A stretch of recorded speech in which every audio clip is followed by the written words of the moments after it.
Chapitre 2. À dire vrai, cela m'était désagréable. J'avais décidé de jouer, mais je ne m'attendais pas du tout à commencer pour le compte des autres. J'étais même un peu dérouté et j'entrais d'humeur fort maussade dans les salles de jeu. Tout m'y déplut dès le premier coup d'œil.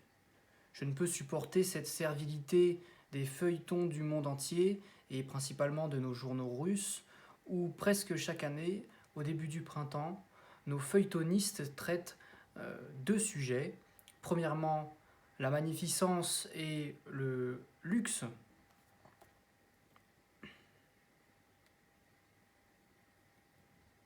La magnificence et le luxe des salles de jeu dans les villes d'eau du Rhin.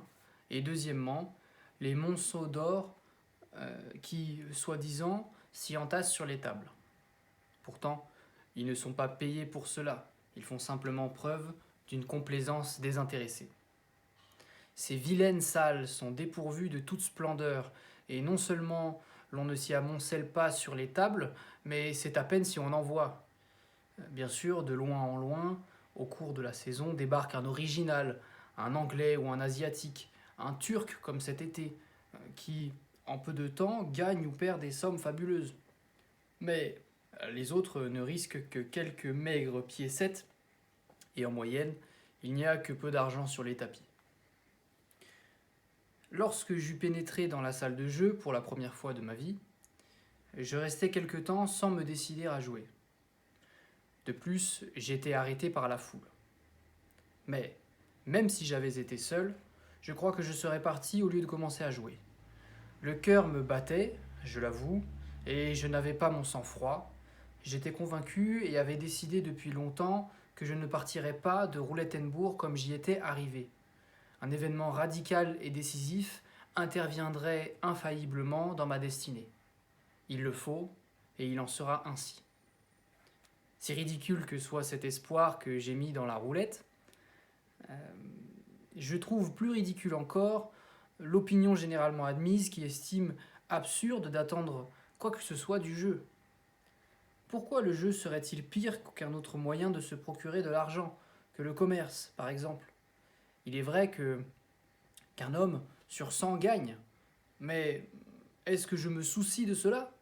En tout cas, j'avais résolu d'observer d'abord et de ne rien entreprendre de sérieux ce soir-là.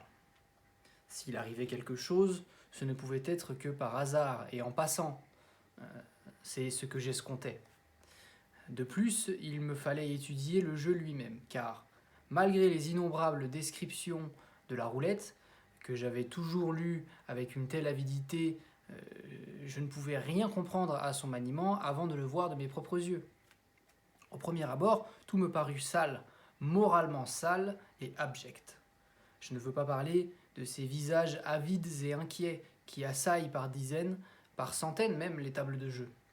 Je ne vois décidément rien de malpropre dans le désir de gagner le plus vite et le plus possible. J'ai toujours trouvé inepte l'idée de ce moraliste repu et à l'abri du besoin qui, alors qu'on lui alléguait qu'on jouait de petites sommes, répondit « c'est encore pis car cela vient d'une cupidité mesquine ». Comme si la cupidité mesquine ou la cupidité large n'étaient pas une seule et même chose. C'est une question de proportion. Ce qui est mesquin aux yeux de Rothschild est l'opulence même aux miens. Et pour ce qui est des gains et des pertes, les gens, non seulement à la roulette, mais partout, n'ont qu'un seul mobile, gagner ou prendre quelque chose à autrui. Le lucre et le profit sont-ils sordides en soi? C'est une autre question. Ce n'est pas ici que je la résoudrai. Comme j'étais moi-même au plus haut degré possédé par le désir de gagner, toute cette cupidité, toute cette infamie de la cupidité, si vous voulez, m'était dès mon entrée dans la salle plus proche, plus familière pour ainsi dire. Il n'y a rien de plus plaisant que de ne pas se gêner devant les autres, mais d'agir ouvertement et sans retenue. Et à quoi bon se tromper soi-même? C'est là l'occupation la plus vaine et la plus inconsidérée. Ce qui déplaisait le plus au premier coup d'œil, dans toute cette racaille, c'était la gravité, le sérieux, le respect même avec lequel tous ces gens entouraient les tables de jeu. Voilà pourquoi il y a ici une distinction marquée entre le jeu de mauvais genre et celui qui est permis à un homme comme il faut. Il y a deux sortes de jeux, celui des gentlemen et celui de la plèbe. Jeu cupide, bon pour la roture. Ici, la démarcation est très nette. Et comme c'est infâme, au fond, un gentleman, par exemple, peut risquer 5 ou 10 louis d'or, rarement plus.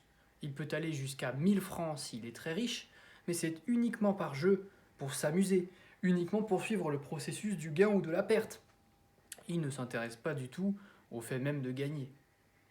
S'il a gagné, il peut par exemple se mettre à rire à voix haute, faire part de ses remarques à l'un de ceux qui l'entourent, ou même jouer encore une fois et doubler sa mise, mais simplement par curiosité, pour observer les chances, pour faire des calculs, et non par un vulgaire désir de gagner. En un mot, il ne considère toutes ces tables de jeu, à la roulette ou aux 30 et 40, que comme un divertissement organisé pour son seul plaisir. Il ne doit même pas soupçonner les appétits et les pièges sur lesquels repose la banque. Ce serait même fort élégant de sa part de s'imaginer que tous les autres joueurs, tous ces gens de peu qui tremblent pour un florin, sont des riches gentlemen comme lui et qui jouent uniquement pour se distraire et passer le temps. Cette totale ignorance de la réalité et ces vues simples sur les hommes seraient évidemment des plus aristocratiques. Je voyais des mères pousser en avant leurs filles, frêles et innocentes, enfants de 15 ou 16 ans, leur donner quelques pièces d'or et leur apprendre la marche du jeu. La demoiselle gagnait ou perdait et se retirait ravie, toujours avec le sourire. Notre général s'approcha de la table avec une solide assurance. Un valet se précipita pour lui avancer une chaise, mais il n'y fit pas attention. Lentement, il sortit sa bourse, il en tira 300 francs en pièces d'or qu'il mit sur le noir et gagna. Il ne ramassa pas son gain et le laissa sur la table. Le noir sortit de nouveau. Cette fois encore, il laissa l'enjeu et lorsque la troisième fois ce fut le rouge qui sortit, il perdit d'un coup 1200 francs. Il se retira en souriant, très maître de lui. Je suis sûr qu'il avait le cœur barbouillé et que si la mise avait été double ou triple, il n'y aurait pas tenu et aurait laissé voir son trouble. D'ailleurs, à côté de moi, un Français gagna, puis perdit environ 30 000 francs avec un visage serein et sans la plus petite trace d'émotion. Même s'il perd toute sa fortune. Un véritable gentleman ne doit pas s'émouvoir, même s'il perd toute sa fortune. L'argent doit rester au-dessous du gentleman qu'il néglige presque de s'en inquiéter. Bien sûr, il est parfaitement aristocratique de paraître ignorer la boue et le décor où s'agite toute cette racaille. Pourtant, l'attitude contraire est parfois aussi distinguée. Remarquer, c'est-à-dire regarder et même observer, fût-ce du bout de la lorgnette, toute cette vermine, mais en considérant toute cette foule et toute cette boue comme une espèce de divertissement, une représentation organisée pour le délassement des gentlemen. On peut se mêler soi-même à cette foule, mais regarder autour de soi avec l'absolue conviction qu'on y est en spectateur et qu'on n'entre pour rien dans sa composition. D'ailleurs, il ne convient pas non plus d'observer avec trop d'insistance. Ce serait de nouveau indigne d'un gentleman car, en tout cas, ce spectacle ne mérite pas une attention soutenue. Et, en général, il y a peu de spectacles dignes d'une attention trop soutenue pour un gentleman. Or, j'avais l'impression que tout cela méritait au contraire une attention très soutenue, surtout pour celui qui n'est pas venu seulement observer, mais se joindre lui-même sincèrement et de bonne foi à toute cette canaille. Quant à mes convictions morales les plus secrètes, elles n'ont évidemment pas de place dans les considérations présentes. Soit je dis cela pour soulager ma conscience, mais je noterai ceci. Tous ces derniers temps, j'éprouvais une violente répugnance à accorder mes pensées et mes actes à aucun critère moral. Je suis entraîné dans une autre direction. La racaille joue véritablement de façon fort malpropre. Je ne suis même pas loin de penser que les larcins les plus ordinaires se commettent fréquemment ici, autour de la table de jeu. Les croupiers qui sont assis au bout de la table surveillent les mises et font les comptes, ont un travail écrasant. De jolies fripouilles encore cela. Ce sont des Français pour la plupart. D'ailleurs, si je fais ces remarques, ce n'est pas du tout pour donner une description de la roulette. Je m'adapte afin de savoir comment me conduire à l'avenir. J'ai remarqué par exemple qu'il n'y a rien de plus banal que de voir une main se tendre brusquement par-dessus la table et s'approprier ce que vous venez de gagner. Il s'ensuit une dispute, souvent des cris. Je vous défie de prouver en invoquant des témoins que c'est bien là votre mise. Au début, toute cette comédie était pour moi indéchiffrable. J'ai seulement compris, tant bien que mal, que l'on misait sur les chiffres, sur pair et impair, et sur les couleurs. Je décidai de hasarder ce soir-là 100 florins pris sur l'argent de Paulina Alexandrovna. La pensée que j'abordais le jeu pour d'autres que pour moi me désorientait. C'était une sensation extrêmement pénible et je désirais m'en délivrer au plus vite. J'avais tout le temps l'impression qu'en commençant pour Paulina, je sapais ma propre chance. Est-il vraiment impossible de s'approcher de la table de jeu sans immédiatement subir la contagion de la superstition ? Pour commencer, je sortis 5 Frédéric, c'est-à-dire 50 florins, et les mis sur pair. Le plateau tourna, et ce fut le 13 qui sortit, j'avais perdu. En proie à une sensation douloureuse, dans le but d'en finir et de m'en aller, je mis encore 5 Frédéric sur le rouge. Le rouge sortit. Je mis les 10 Frédéric, le rouge sortit encore. Je laissai toute la somme. Ce fut de nouveau le rouge. J'ai reçu 40 Frédéric, en mis 20 sur les 12 numéros du milieu, sans savoir ce qui en sortirait. On me paya le triple. Mes 10 Frédéric s'étaient brusquement transformés en 80. Mais j'éprouvais alors une sensation étrange qui me fut si intolérable que je résolus de quitter les lieux. Il me semblait que je n'aurais pas joué ainsi si j'avais joué pour moi. Je mis cependant encore mes 80 Frédéric sur pair. Cette fois, ce fut le 4 qui sortit. On me compta encore 80 Frédéric, j'empochai alors les 160 Frédéric et partis à la recherche de Paulina Alexandrovna.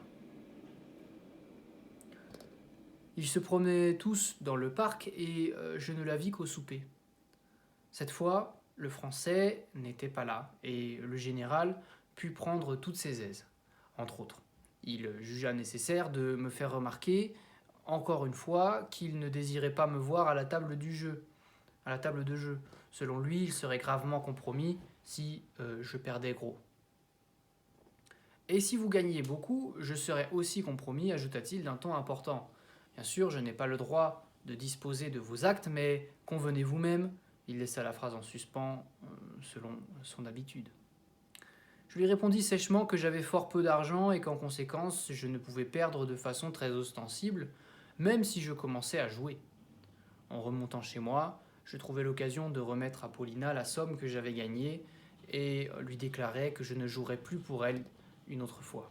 « Pourquoi donc ?» me demanda-t-elle d'un ton inquiet.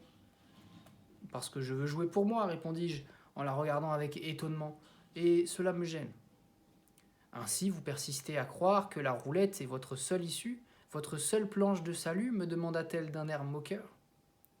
Je lui répondis fort sérieusement que c'était vrai. Quant à ma certitude de gagner infailliblement, j'admettais que cela parut ridicule, mais qu'on me laisse en paix. Paulina Alexandrovna insista pour que je partage avec elle le gain de la journée et me tendit 80 Frédéric, m'offrant de continuer à jouer à cette condition. Je refusai catégoriquement et lui assurai que si je ne pouvais pas jouer pour les autres, ce n'était pas parce que je ne voulais pas, mais parce que j'étais sûr de perdre. Pourtant, moi aussi si stupide que ce soit, je n'ai presque plus d'espoir qu'en la roulette, me dit-elle, songeuse. C'est pourquoi vous devez absolument continuer à jouer, de moitié avec moi, et vous le ferez, bien entendu. Sur ces mots, elle me quitta, sans écouter mes protestations.